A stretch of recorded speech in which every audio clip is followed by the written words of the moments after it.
চলতি মাসে বা আগামী মাসে বাজেট সংশোধন করা হতে পারে বলে জানিয়েছেন অর্থ উপদেষ্টা ডক্টর সালেহউদ্দিন আহমেদ। বলেন, কালো টাকা সাদা করার সুযোগ বন্ধ করে দিয়েছে সরকার।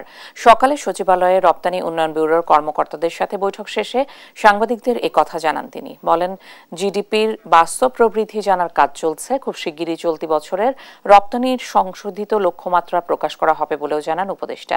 প্রশ্নের জবাবে তিনি জানান, বাজারে ৫, ১০ ও ২০ টাকার কাগজে নোটের অবস্থা খুব নাজুক, তা দ্রুত পরিবর্তনের ব্যবস্থা করা হবে।